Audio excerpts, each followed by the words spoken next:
सो hi guys, मैं आशीष यादव आपका आपके यूट्यूब चैनल पर स्वागत करता हूं।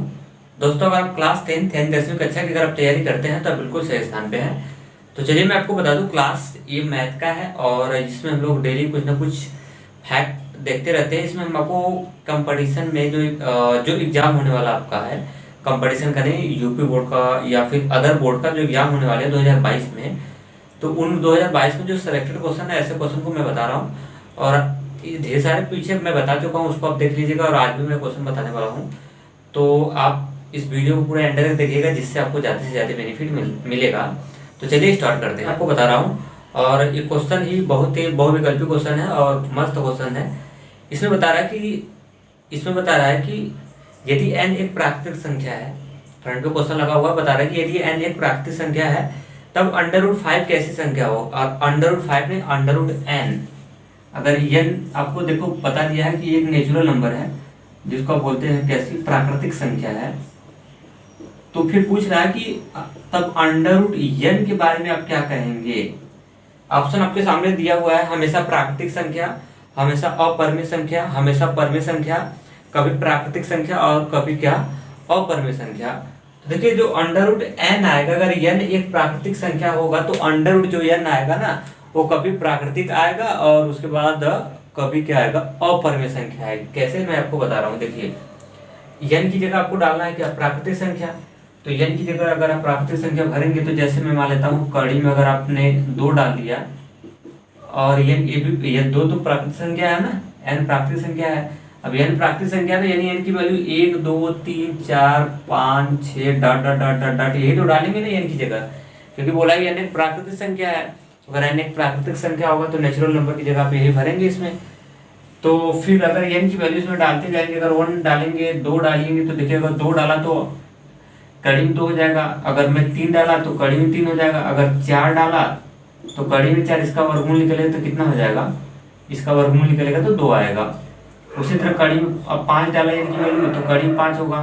अगर उस तो ये बताइएगा, अगर 2 डाला तो ये कैसा संख्या दिया, अगर मैं वैल्यू 2 डाला तो ये आया है कैसी, ये तो है आपका अपरिमेय संख्या। कैसी संख्या है, अपरिमेय संख्या है। लेकिन अगर मैं कड़ी में डाला तो भी अपरिमेय संख्या है, कड़ी में 3 अपरिमेय संख्या है। लेकिन जब 4 डाला है n की वैल्यू तो तब आ गया क्या, परिमेय संख्या आ गया। तो हम देख रहे हैं कि इसका मतलब हुआ कि जो n है वो कभी परिमेय आएगा और कभी क्या आएगा, अपरिमेय आएगा। जब n की वैल्यू जब इसमें डालेंगे, फिलअप करेंगे तब। तो इसमें जो सी वाला ऑप्शन हो जाएगा वो सही हो जाएगा।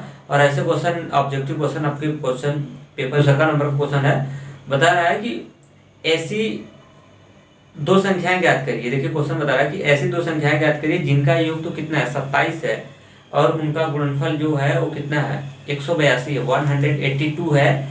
तो ऐसी 2 संख्याएं बतानी है कि वो संख्याएं कौन कौन सी होगी। तो चलिए देखिए मैं आपको बता रहा हूँ क्वेश्चन, और उसके बाद सॉल्यूशन में लिखते हैं हम लोग क्या दिया है, तो वही आप भी काम करिएगा। इसमें देखिए सीधा सीधा बोल रहा है यहाँ से, जिनका योग कितना है, 27 है, और गुणनफल कितना है, 182 है। क्लियर। तो पहले हम संख्याएं मान लेते हैं। माना वह संख्या क्या है, सबसे पहले हम लोग क्या कर लेते हैं, माना वह संख्या, 2 संख्याएं लिखाना ना, माना वह संख्याएं लिख लेना। इस तरह से लिखेंगे, माना वह संख्याएं क्रमशः x और y हैं। x वह कितना है, माना वह संख्याएं क्रमशः x और y कितना है, x और y हो गया। अब यहां से लेते हैं प्रश्नानुसार। अब क्या लेते हैं, प्रश्नानुसार बता रहा है कि 2 संख्याओं का जो योग है ना वो कितना है, 27 है। तो बस 2 संख्या मैंने x और y माना है, x और y माना है, इन्हीं का योग। तो मैं x प्लस y बराबर कितना कर लिया, 27 कर लिया। और उसके बाद तथा इनका गुणनफल जो है ना वो 182 है। तो यानी इनका गुणनफल इन्हीं संख्याओं का, तो यानी x गुणे y हो जाएगा और इनका गुणनफल आ जाएगा कितना, 182। बस यहाँ से बन गया। तो संख्या निकालना है, अब इसको हल करना देखिए कितना आसान हो गया। कैसे हल करेंगे मैं आपको बता रहा हूँ। अब ये हल कैसे होगा, आपको x प्लस वाई पता है और x इंटू वाई पता है, मतलब संख्याओं का योग पता है, संख्याओं का गुणनफल पता है, और वो संख्याएं निकालना है, सेंस से x और y का मान निकालना है। अब देखिए कैसे निकाल सकते हैं आप इसको, किस तरह से निकाल सकते हैं। इजी वे या फिर इजी तरीके से मैं आपको बता रहा हूँ। देखिए इसको अब क्या कर लेते हैं, अब इसको समीकरण नंबर फर्स्ट बना लीजिए। कितना, समीकरण नंबर फर्स्ट बना लीजिए। अब यहाँ से क्या करेंगे, इसको देखो सवाल को हम लोग क्या करेंगे, एक चर में डाइवर्ट करेंगे। जब तक सवाल एक चर में नहीं होगा तब तक बात नहीं बनेगी। यहाँ से क्या कर लेते हैं, एक्स की वैल्यू निकाल लो, चाहे वाई की वैल्यू निकाल लो, किसी एक की वैल्यू निकाल लेते हैं। यहाँ से एक्स की वैल्यू निकालेंगे तो हो जाएगा 182 और बटे कितना हो जाएगा, वाई हो जाएगा। अब इसको आप समीकरण नंबर कितना बना लीजिए, 2 बना लीजिए। कितना, 2। अब क्या करेंगे ना कि समीकरण 1 में ले आके ये समीकरण 2 का मान क्या कर दो, रख दो। सवाल इजी होगी तभी, क्योंकि तब जाके समीकरण 1 का आपका एक चर में डाइवर्ट हो जाएगा। क्लियर। तो यहाँ से लिख लेते हैं। अब लिख लेंगे कि समीकरण 1 में समीकरण 2 का मान रखने पे, समीकरण नंबर किसमें, 1 में समीकरण 2 का मान रखने पे, मान क्या करने पे, रखने पर। तो चलिए रख लेते हैं। यहाँ से देखिए समीकरण कितना है, x प्लस वाई है, तो x की वैल्यू डाल लो, कितना 182 बटे कितना हो जाएगा y, अब प्लस y, तो y रहेगा इक्वल 100 कितना हो जाएगा, ओनली 27 है। मैं क्या किया हूँ पता है, कुछ y का मान लेकर समीकरण नंबर 1 में रख दिया। इससे फायदा क्या होगा, इससे फायदा होगा कि देखिए सवाल एक ही चर में डाइवर्ट हो गया और वो चर क्या है, y है। और ऐसे केस में जब सवाल एक चर में हो जाता है तो उसको हल करना बहुत ही इजी हो जाता है। अब थोड़ा सा और है, अब हम लोग क्या कर लेंगे, 100 इसके बटे कुछ नहीं तो कितना 1 लेके इधर प्लस लगा लेते हैं, तो ये हो जाएगा 182 और ये y का स्क्वायर हो जाएगा और बटे हो जाएगा नीचे कितना, y गुणे 1 करेंगे तो y इक्वल हो जाएगा कितना 27। थोड़ा सा और है और उसके बाद यहाँ से आपको आंसर मिल जाएगा। अब इसका तो क्रॉस लगा, इसका अब देखो इसको हल करने आता है कि नहीं, इसके बटे कुछ नहीं तो 1, इसका गुणा इसमें, इसका नीचे का नीचे होता है। तो यहाँ से हो जाएगा 182 और उसके बाद प्लस y का स्क्वायर इक्वल ये हो जाएगा कितना 27y। अब देखिए द्विघात समीकरण बन गया। क्या बन गया, द्विघात समीकरण बन गया। द्विघात समीकरण अगर बन जाता है तो उसको हल करना एकदम क्या हो जाता है, इजी हो जाता है। तो देखिए कैसे हल करेंगे, यहाँ से द्विघात समीकरण बना लो, ये हो जाएगा y का स्क्वायर, इधर इसको खींच लो, माइनस का 27y, क्योंकि इधर प्लस में इधर आएगा तो माइनस हो जाएगा, और 182 तो है इधर ही, और इधर ये चला आएगा तो उधर कुछ नहीं बचेगा, क्या बचेगा 0। अब इसको कैसे हल करते हैं, अब देखिए द्विघात समीकरण बन गया Y square minus 27y plus 182। तो आपके टीचर ने द्विघात समीकरण के बारे में अच्छे से बताया होगा। जब ये द्विघात समीकरण बन जाता है तो इसको हल करते हैं, और कैसे हल करेंगे, देखिए 182 जो है इसका फैक्टर करेंगे और उसको इस तरह से तोड़ेंगे कि लाना होता है b के बराबर, 27 के बराबर लाना पड़ेगा आपको। अब लाएंगे कैसे, या तो जोड़ के लाएंगे या तो घटा के लाएंगे। मैं आपको बता रहा हूँ तरीका। 182 का चिन्ह देखिएगा, इसका चिन्ह प्लस होगा तो इसका मतलब आपको जोड़ के लाना होगा 27। अगर चिन्ह उसका माइनस होगा तो सी का, तो इसका मतलब आपको क्या करना है, घटा के लाना है।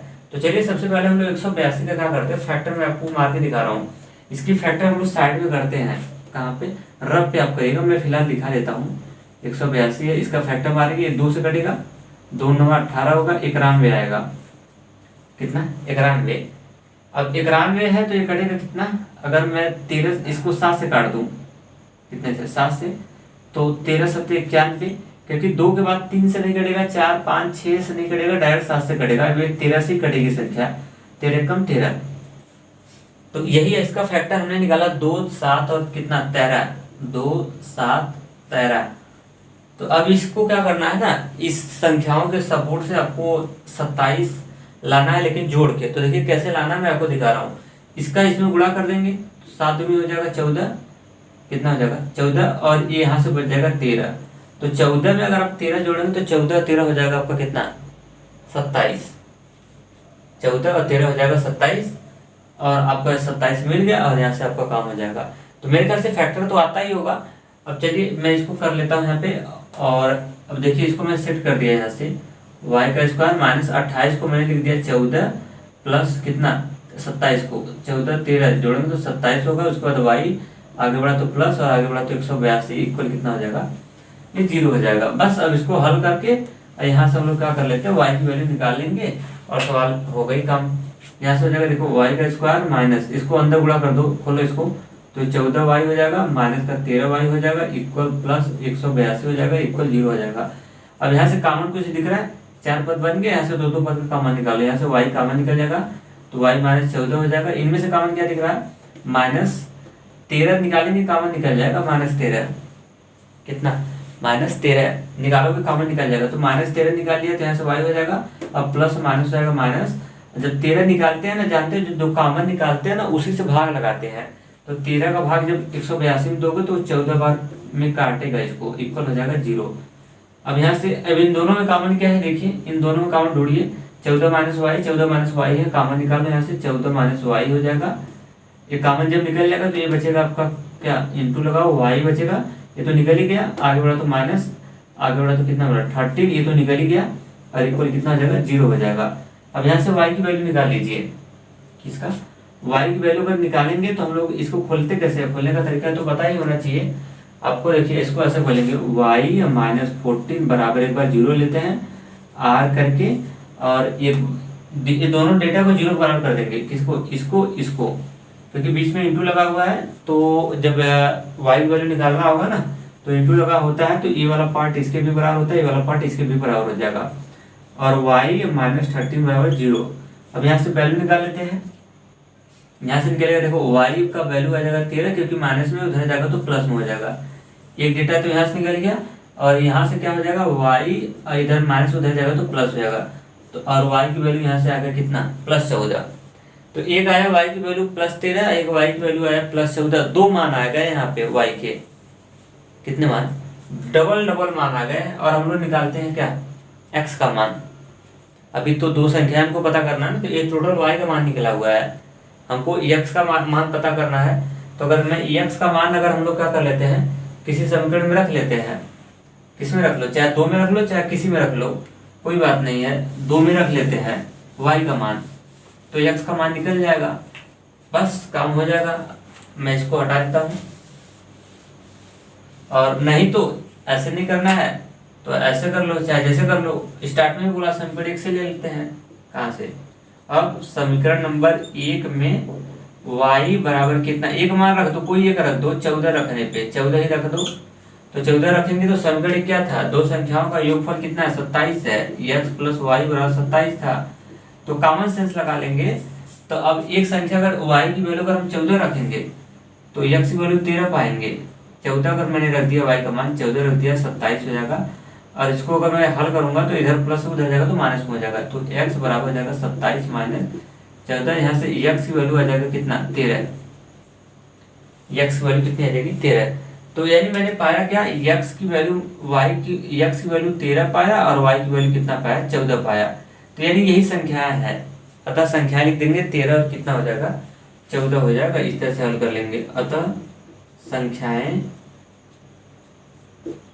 13 वह कितना होगा 14 होगा। अगर किसी बच्चे के दिमाग में चल रहा सर x की वैल्यू अपने y की वैल्यू अपने 14 डाला है, कितना रखा है इस बार y की वैल्यू हमने 14 डाला है, आपके दिमाग में आएगा कि 13 को क्यों छोड़ दिया।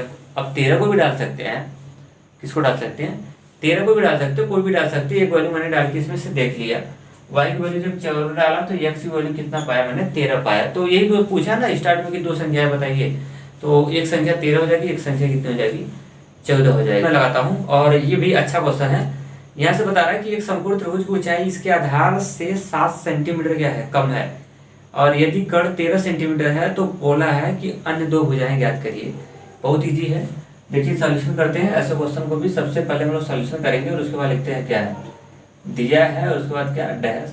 तो सबसे पहले हम लोग एक चित्र बना लेते हैं। देखिए पहले कैसा त्रिभुज है समकोण त्रिभुज, तो आप समकोण त्रिभुज इस तरह से बना लेंगे। एक तैयार हो गया आपका समकोण त्रिभुज। नाम रख सकते हैं, नाम क्या रख लिया मैंने A B और C, यहाँ पे बना दिया 90 डिग्री का कोण, जिसका कर्ण बोला है कितने का है 13 सेंटीमीटर का है। तो समकोण के सामने कर्ण होता है तो कर्ण तो पता हो गया, लेकिन इसमें एक क्वेश्चन और इसमें एक बात और बोला है कि बता रहे कि त्रिभुज की ऊंचाई उसके आधार से 7 सेंटीमीटर कम है। ये त्रिभुज की हाइट हो गई, त्रिभुज की क्या हो गई हाइट हो गई। तो जो हाइट है ना, जो हाइट बोला कि त्रिभुज की जो हाइट है उसके आधार से 7 सेंटीमीटर कम है। क्या हाइट किससे आधार से, तो पहले तुमको आधार पता होना चाहिए, तो मुझे नहीं पता इसका आधार कितना है, तो मैंने इस समकोण त्रिभुज का आधार मान लिया x। अब बोला है कि इसकी जो ऊंचाई है उसके आधार से 7 सेंटीमीटर कम है, तो आधार को हमने मान लिया है कितना यक्स माना है तो उसकी ऊंचाई जो है उसके आधार से 7 सेंटीमीटर हमने कर दिया क्या कम, x-7 हो जाएगा। इसकी हाइट जो होगी x-7 हो जाएगा। मतलब अगर जैसे 20 का होगा तो इससे 7 हटो कम ए आएगा, मतलब 13 का ए आएगा। क्लियर? तो जैसे कह रहा था वैसे मैंने बना लिया। बस अब बस एकदम इजी हो गया। लेकिन क्या हम लोग कर्ण दे दिया है, हमको क्या दे दिया है, समकोण त्रिभुज का हमको कर्ण दे दिया है। और एक कर्ण है आपका कितना, 13 सेंटीमीटर का है। उसके बाद लिख लेते हैं, हमको ऊंचाई की बात किया जाए और उसके बाद आधार की बात किया जाए। तो हम लोग क्या कर लेते हैं, हमको निकालना क्या है, अन्य दो भुजा बराबर क्वेश्चन मार्क। तो अब हम लोग क्या कर लेते हैं, मैं इसके आधार को मान लिया हूँ कितना x, तो हम लोग लिख सकते हैं माना समकोण त्रिभुज का आधार मैंने बना लिया कितना है, x सेंटीमीटर का है। तब इसकी ऊंचाई यहां से निकल जाएगी, आप निकाल सकते हैं ऊंचाई जिसको हम लोग h बोलते हैं। बोला उसके आधार से 7 सेंटीमीटर कम है, आधार x है तो x से मैंने 7 सेंटीमीटर कम कर दिया। अब बात की है, अब लगा लेते हैं हम लोग क्या फार्मूला। और ये त्रिभुज कैसा समकोण है तो इस पे एक ही फार्मूला बैठेगा, पाइथागोरस का प्रमेय। तो अब यहां से लगा लेते हैं फार्मूला पाइथागोरस प्रमेय से। अब पाइथागोरस का प्रमेय क्या होता है ये पता ही होना चाहिए, नहीं पता है तो मैं बता देता हूँ। कर्ण का स्क्वायर बराबर लंब का स्क्वायर प्लस किसका स्क्वायर, ये आधार का स्क्वायर होता है। यही वाला फॉर्मूला होता है, बस रख लो यहाँ से। कर्ण की वैल्यू रख लो, समकोण के सामने होता है कर्ण। कर्ण है आपका 13 का स्क्वायर हो जाएगा यहाँ से, किसका 13 का स्क्वायर बराबर लंब। इसमें से लंब क्या होता है और क्या होता है आधार क्या होता है, तो आधार ही हो गया x, तो x का स्क्वायर हो जाएगा। अब पहले अगर आप लंब डालना चाहते हैं तो कोई बात नहीं, लंब भी रख सकते हैं, गलत नहीं होगा, आंसर सेम आएगा। इक्वल लंब डालना चाहते हैं तो जो इसकी ऊंचाई है यही तो लंब होगी, ऊंचाई ही तो आपका किसका काम करेगा, लंब। मतलब ऐसे समझो, लंब का मतलब ऊंचाई। क्लियर? तो आधार इसका कितना है, लंब कितना है x, और माइनस कितना हो जाएगा 7, इसका होल स्क्वायर हो जाएगा, प्लस आधार, और आधार का मान कितना बना है x, तो x का स्क्वायर हो जाएगा। बस अब इसको कैलकुलेशन अगर हम लोग कर लेते हैं तो आंसर मिल जाएगा यहाँ से। तो चलिए देखिए कैलकुलेशन मैं कर रहा हूँ यहाँ पे। अब ये हो जाएगा 13 का स्क्वायर करेंगे, 13 दूना 26 मत कर देना। 13 का स्क्वायर का मतलब होता है 13 दो बार, 13 गुणे 13, तो 13 गुणे 13 करेंगे तो 169 आएगा। इक्वल कितना होगा, इक्वल। अब इसको हम लोग क्या कर लेते हैं, कोई ऑप्शन नहीं, इसको खोलना ही पड़ेगा, और कोई तो ऑप्शन नहीं दिख रहा है, इसको खोलना पड़ेगा। तो ये बन गया ए माइनस बी का होल स्क्वायर, इसका ए माइनस बी का होल स्क्वायर, तो उसी को खोलेंगे तो यहाँ से हो जाएगा एक्स का स्क्वायर, ए माइनस बी का होल स्क्वायर पता है ना। पहले भी देखो ए माइनस बी का होल स्क्वायर क्या होता है, पहले ये पता होना चाहिए आपको। ए का स्क्वायर प्लस बी का स्क्वायर माइनस का 2ab होता है, उसी वाले फॉर्मूले खोलेंगे तो एक्स का स्क्वायर प्लस हो जाएगा, इसके बाद फॉर्मूले प्लस होता है बी का स्क्वायर मतलब 7 का स्क्वायर माइनस 2 गुणे ए, और ए की वैल्यू यहाँ पे कितना है, ए क्या है 2ab, तो ए की वैल्यू है x और गुणे बी की वैल्यू कितना है 7, तो 7 लिख दिया, इसको खोल लिया, और प्लस में यहाँ से हो जाएगा x का क्या स्क्वायर। बस अब इसको हल कर लो, आंसर मिल जाएगा। तो 169 x का स्क्वायर प्लस 7 का स्क्वायर 49 माइनस इसको उड़ा कर देंगे तो 7 दूनी 14 x प्लस x का हो जाएगा क्या स्क्वायर। थोड़ा सा और उसके बाद कैलकुलेशन लोग कर लेंगे।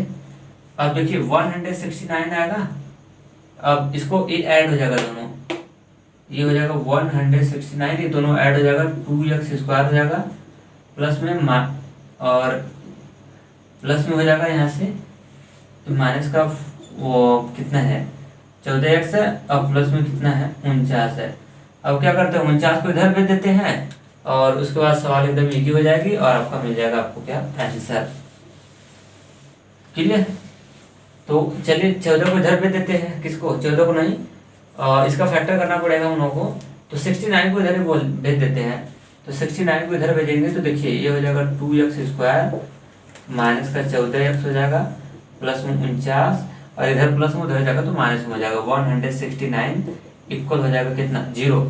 मतलब कैसे किया मालूम है, जैसे इसको जब इधर भेजेंगे तो ये 0 के बराबर हो जाएगा, ये 0 बराबर इधर इतना बचेगा, तो ऐसे भी तोड़ सकता हूँ, इतना बराबर 0, तो वही मैं किया हूँ यहाँ से। बस अब इसको घटा लो, आंसर हो जाएगा यहाँ से 2x² माइनस का 14x हो जाएगा। इसमें से घटाएंगे ना, कितना 49 घटाना है, कितने में से 69 में से, 69 में से, तो आएगा 120 आएगा, लेकिन माइनस में आएगा 100 कितना 20, क्लियर। और इक्वल हो जाएगा कितना, ये 0 हो जाएगा। बस अब इसको हल करो और यहाँ से फैक्टर करो और आपको मिल जाएगा क्या, आंसर मिल जाएगा।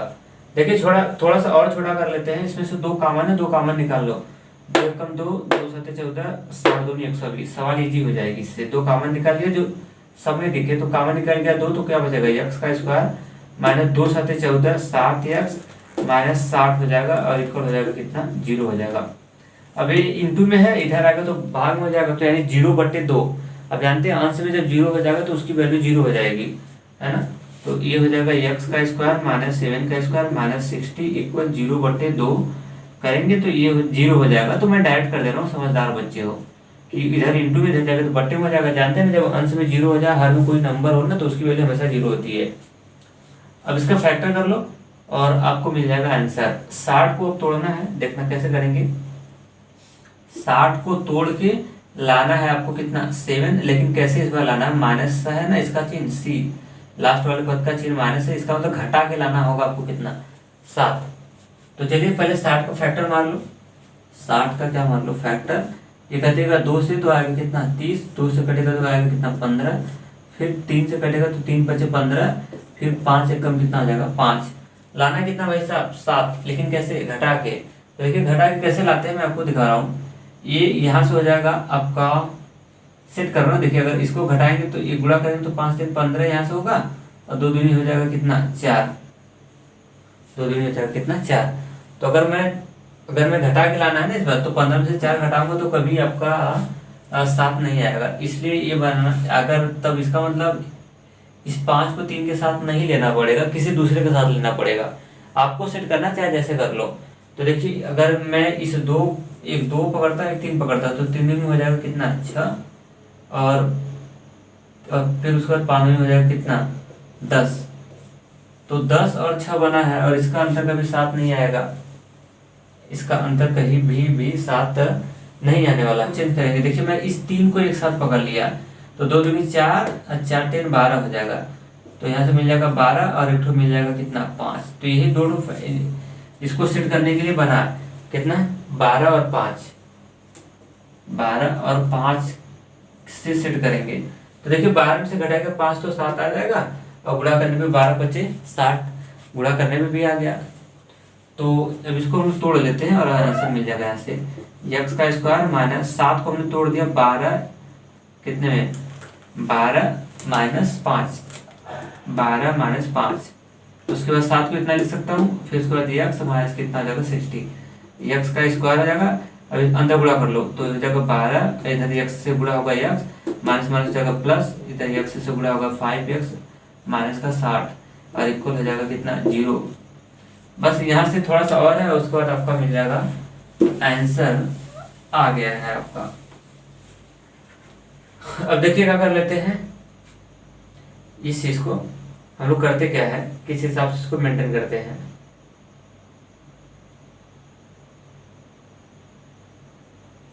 अब इसके दो अब क्या करेंगे ना, इसके दो पार्ट ले लेते हैं, एक यहाँ से, इसका यहाँ से। तो इनमें से कॉमन आप देखिए क्या निकल रहा है, दोनों में से x निकल जाएगा, तो x निकलेगा तो 2x है तो 1 बच जाएगा, x माइनस हो जाएगा 12, और आगे बढ़ा तो प्लस। इनमें से कॉमन निकालो, 5 इसमें भी है 5 इसमें भी है, 12 25 60, 5 बार काट देगा 60 को 12, तो 5 निकाल दिया कॉमन, तो x और ये माइनस हो जाएगा, और 5 से जब भाग लगाएंगे 60 में तो 12 आएगा, और इक्वल हो जाएगा कितना 0। अब इनमें से कॉमन निकाल लो, ये सब तो फैक्टर आता होगा, 8 की चीज है। तो x माइनस 12 में बाहर निकाल लिया तो आपको बच जाएगा कितना, इसमें बचेगा x, ये तो बाहर निकल गया, आगे बढ़ा तो प्लस, और ये भी बाहर निकल गया तो कितना हो जाएगा 5, इक्वल हो जाएगा 0। ठीक है, तो यहाँ से x की वैल्यू हम लोग निकाल लेते हैं। देखिए तो इसको खोलेंगे तो यहाँ से हो जाएगा x माइनस 12 इक्वल 0 होगा, r करके दूसरा का मान यहाँ से निकल जाएगा x प्लस 5 बराबर 0। अब यहाँ से ले लेते हैं यक्स की वैल्यू निकालेंगे तो इधर माइनस उधर जाएगा तो प्लस हो जाएगा, +12। और यहाँ से एक वैल्यू और निकलेगा यक्स का, और यक्स की वैल्यू आ जाएगी माइनस क्या 5। अब यहाँ से यक्स की डबल डबल मान आए हैं, कितने मान, यक्स के डबल वैल्यू आया है। तो देखिए इनमें से एक वैल्यू गलत होगा, क्यों क्यों गलत होगा मैं आपको बता रहा हूँ। देखिए यक्स की वैल्यू आया है एक -5 आया है, और यक्स हम लोग क्या माने हैं, समकोण त्रिभुज की भुजा माने हैं यक्स। बताओ कभी भुजाएं तो एक प्रकार से लंबाई है ना, भुजा कौन से एक तरह से लंबाई है।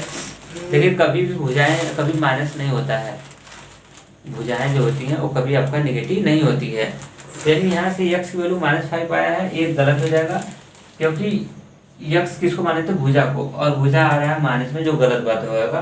तो यक्स की वैल्यू यहाँ से निकल जाएगा 12, यही मान होगा। यक्स की वैल्यू हो जाएगा कितना 12, तो ये हो जाएगा आपका 12 का।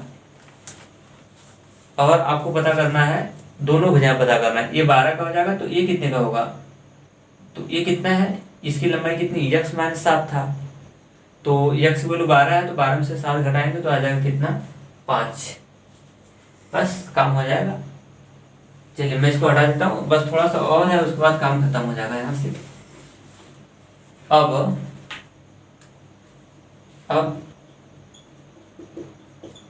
मैं तो मिटा दिया शायद। अब यहाँ से ले लेते हैं, इसकी ये भुजा निकाल लेते हैं, ये वाली लेंथ कितना होगा, इसकी लंबाई कितनी है, अतः यहाँ से निकाल लेते हैं सेकंड भुजा। ये भुजा तो पता हो गई, 12 का सेकंड भुजा हो जाएगी कितना, यक्स -7 है इक्वल, अब यक्स की वैल्यू रख लेते हैं कितना 12 -7 और इक्वल आ जाएगा कितना 5। तो यानी एक वैल्यू यक्स माना था तो उसकी वैल्यू आया था 12, और दूसरे की वैल्यू हमने यक्स -7 था तो उसकी वैल्यू कितना आ जाएगा 5 हो जाएगा। तो ये आंसर हो जाएगा आपका करेक्ट। तो एक क्वेश्चन दोहरा के जाइएगा, अगर वीडियो अच्छा लगा होगा तो अपना फीडबैक आप मुझे जरूर दीजिएगा। तो चलते हैं, आज के लिए थैंक्स।